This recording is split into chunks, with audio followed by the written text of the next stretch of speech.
Have fun, I say, pouring super glue into the charging port of my sleeping husband's phone. He's been cheating on me, thinking that I have no idea about it. Not being able to charge his phone while on his trip, he panicked. 3 weeks after he went on his trip, he returned home with his partner, in a wreck. After he got back, his behavior was unbelievable.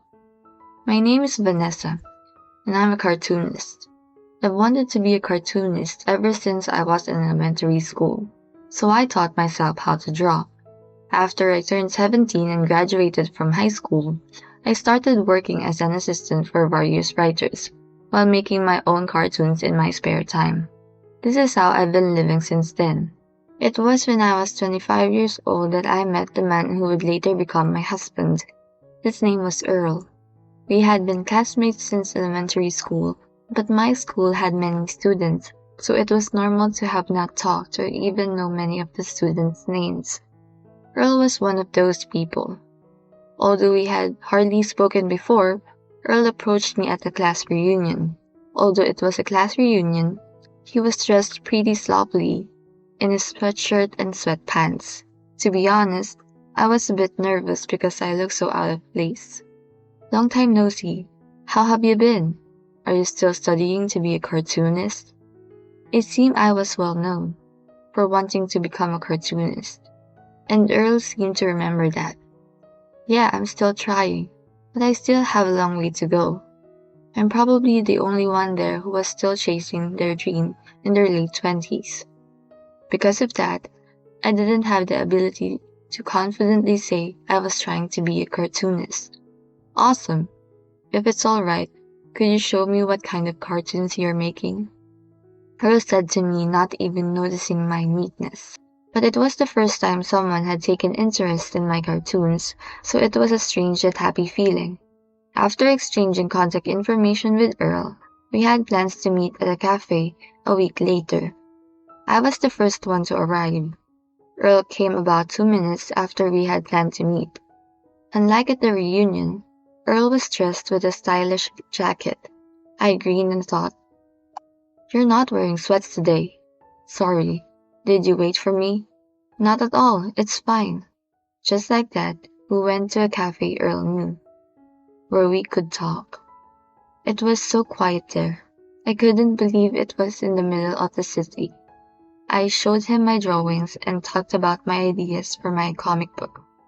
The time I spent at that cafe was really fulfilling. After that, I met Earl often. I was 27 years old when Earl and I got married. There wasn't really a proposal. At that time, we were practically living together and just decided to get married in a way. Even when we married, I still had not become a cartoonist, but Earl worked hard and supported me to pursue my dream. When I was 30 years old, I started to be able to sell some comics. Finally, I was able to start a series. I began to earn enough money to support myself on my own. Then one day, one of the assistants, Earl, who usually worked until late at night, came home around noon. I was surprised, but suddenly Earl said to me, "I quit my job." It was so sudden, I couldn't reply. Earl continued, "Look, I've been working hard all this time. I want to have a break," he said. I was struggling with mixed emotions, but Earl supporting me was the reason I was able to make this far as a cartoonist, so I was more thankful for his support. "Okay, you can have your break.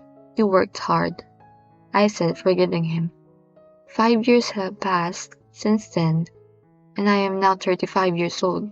As usual, I managed to continue publishing serials as cartoonist. I had a bit of money to spare, so I built a house. I used the first shop as a workspace and the second as a living space. I was able to hire 5 assistants, and we started to make comics as a team. Earl quit his job 5 years ago and is still taking a break, dressed sloppily in sweats, playing around on his computer all day and a days. I had asked him, "Hey, aren't you gonna look for a job?" many times for the first 2 years. "Shut up, I'm still taking a break." "Who do you think supported you until you were able to become a cartoonist?" is all he'd say. I was still grateful for what he's done for me, so even when things got like this, I didn't argue with him about it. Then one day, one of the assistants suddenly told me something. Vanessa, I got an offer to make a series. She had been with me the longest of all my assistants. She was like a sister to me. I was a bit sad to hear this, but also happy for her. So I couldn't ask her to come back. She had been with us for a long time, and the amount of work she was doing for us was too much to take on. I decided to hire a replacement assistant. A month later, we had a new assistant. Her name was Eve. She was in her early 20s and like me when I was young, was studying to become a cartoonist. Eve is very innocent. In a team that was mostly full of introverts, she had talked to most of the members, and within 2 days, she was as comfortable as the members who'd been there for a year. At the same time, Earl's behavior had started to change. As usual, he was lazing up all day. Partly because I was working, Earl would often go out to eat lunch. That day, Earl went out for lunch as usual. For some reason, instead of going through the front door like usual, he went through the workroom and out of the assistant's door. I was surprised by his clothes too. Instead of his usual sweatsuit, he was wearing a jacket and jeans. He was dressed up. He still came home after about 30 minutes like usual, so I thought he really just having lunch. I didn't say anything in particular about it. About a month later, Earl's behavior started to change more. When I had stopped eating anything, Earl suddenly said something. Vanessa, we haven't had a welcome party since Eve came here, have we? I know you won't go if it's not something like this, so why don't we take all the assistants to dinner or something? I was a bit confused, since Earl had never suggested something like this before, but I thought it wasn't a bad idea. Yeah, it might bring us closer as a team. Let's go, I replied. Okay, I'll get set everything up with the restaurant. Thanks. And with that, he went back to lazing around. The day of the welcome party came. Earl had reserved a table at a high-class Italian restaurant. I had imagined it would be more like a cafe. I was scared for a moment, but I was pleasantly surprised by the stylish interior and delicious food. I thought to myself, Earl, you have booked a good place. I was impressed with Earl for the first time in a long time. The welcome party itself was very enjoyable. Eve, who was supposed to be welcomed by everyone, but instead, she kept moving places, her bright attitude raising everyone's spirit.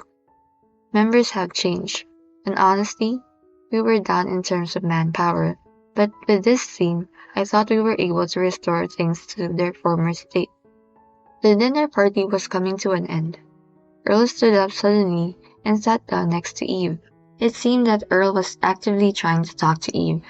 I couldn't hear exactly what they were saying, but it seemed that he was asking her what kind of cartoonist she'd like to be. I was reminded of when I was with Earl at that cafe 10 years ago. I felt a mixture of nostalgia and sadness. After the welcome party, I felt that we had become a lot closer as a team. We were much more efficient than before, and I was able to have more time to draw my cartoons. But now, Eve's behavior had begun to change.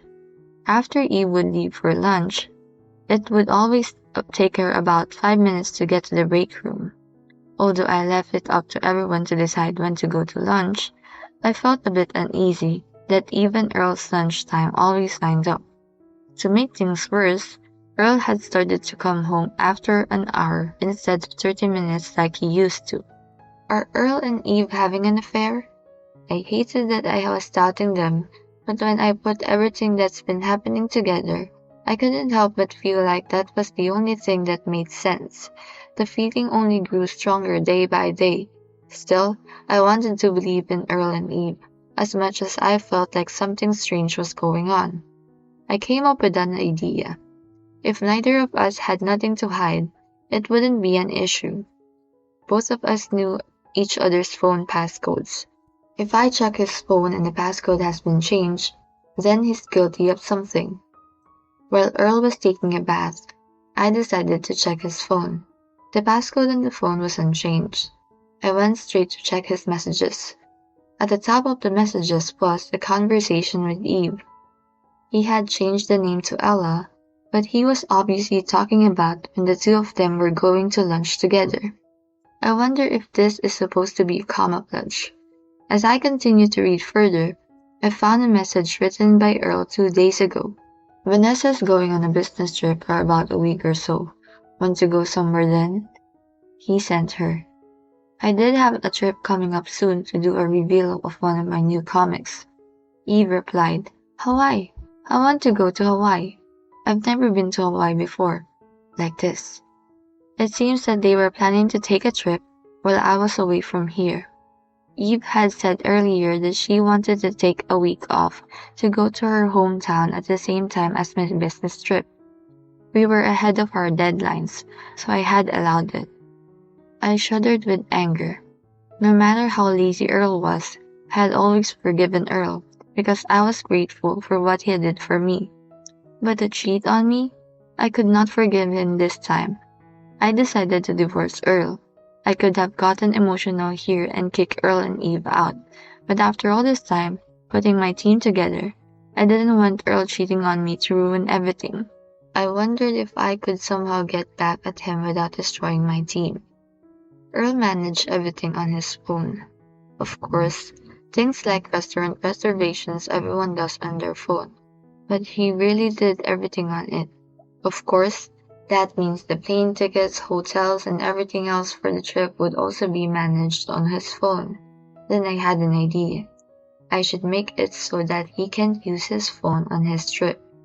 Seeing an opening while he was sleeping that day before the trip, I put super glue in the charging port of his phone. Not charging during the night, the phone would run out of battery right around when they arrive in Hawaii. When he tries to charge it, the glue will block him from being able to charge. Since he can't get his reservation number, he won't be able to check into his hotel, and he won't be able to take the plane home. So that he won't be able to check in by name, I'll change the reservation name to Carl. Earl and Eve will be in panic. I was terrified of myself for coming up with this, but I was also sure that things wouldn't go exactly the way I planned. I decided to give it a try anyway. The night before the trip, Earl was sleeping, looking like he knew nothing.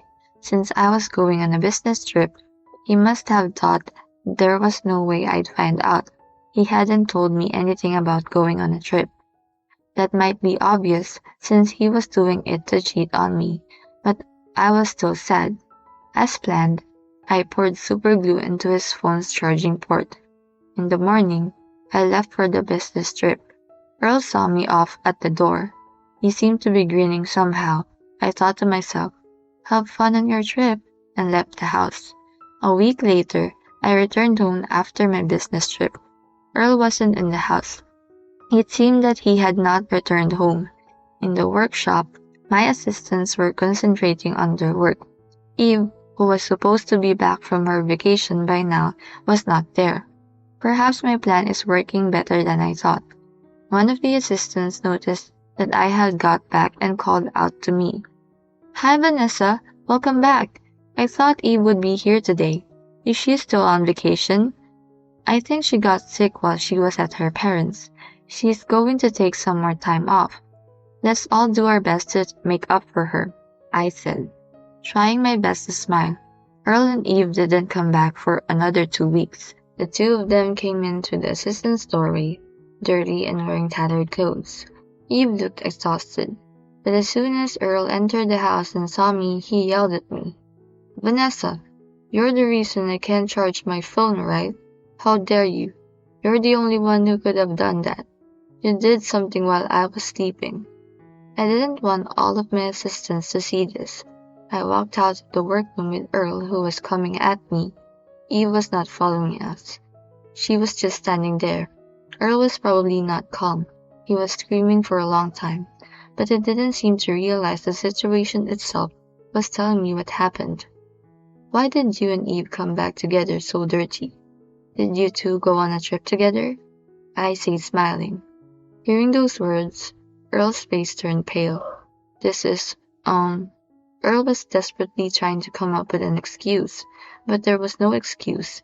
He was just moving his mouth. You and Eve went on a trip together, didn't you? You don't have to hide it. I've seen everything on your phone. I know all about your travel plans. Of course, I broke the charging port on your phone. I put super glue in it. But do you understand why I did this to you now? Earl's mouth was still agape. I guess my love for Earl was long gone now. I confronted Earl with a calmness that surprised even myself. Wait here, I told him. I brought the divorce papers. I had prepared and put them in front of him. You know what this means, right? I'll be filing for alimony through my lawyer later. For now, just get out of here. Earl, still with his mouth agape, walked through the door without going through the workroom. This was not the end for me. I went back to the workshop and called Eve. I took Eve upstairs to the living space. I asked her why she didn't come back for 3 weeks. I listened to what she said and found out that things had basically went as I expected.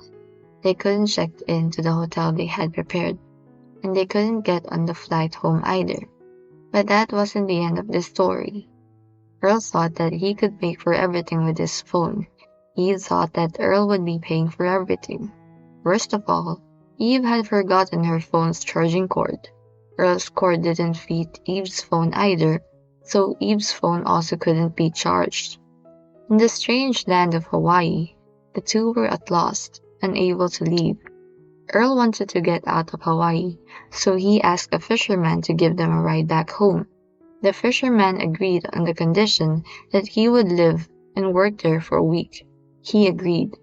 A week later, they managed to get back to the mainland. It took them 2 more weeks to get home. After 2 weeks of hitchhiking, they managed to get back. After listening to their story, I was surprised at how well the trap worked. I couldn't help but laugh out loud. I guess it was no laughing matter for Eve. She looked down awkwardly. 25 years have passed since then. I am now 60 years old. Thankfully, I am still a cartoonist. After the incident, Earl and I officially divorced. Of course, I charged him a lot of alimony. No one would hire a 35-year-old man who hasn't worked for the last 5 years. He wasn't able to get a good job after that. He managed to get by as a laborer. No one knows what happened to him after that. To be honest, I thought about asking Eve to quit, but she was still young, and her passion for comics was genuine. I heard her story afterwards. I was happy to hear that he was interested in my comics, so I couldn't blame her for that, because she reminded me of someone I knew. More than anything else, the story was so interesting, I thought I'd make a good comic. I wanted to hear more about that time, so I decided to ask her to stay with us. I think the other assistants were aware of what had happened, but they also knew Eve's attitude towards comics and her unnatural brightness. They treated things as if nothing had happened. After that, I drew a new comic, based on Eve and Earl's unusual trip. The comic was serialized and got a TV adaptation. It has become a nationally known cartoon. I can't say that the cartoon is a reference to my husband cheating on me. It's a secret I'll take to my grave.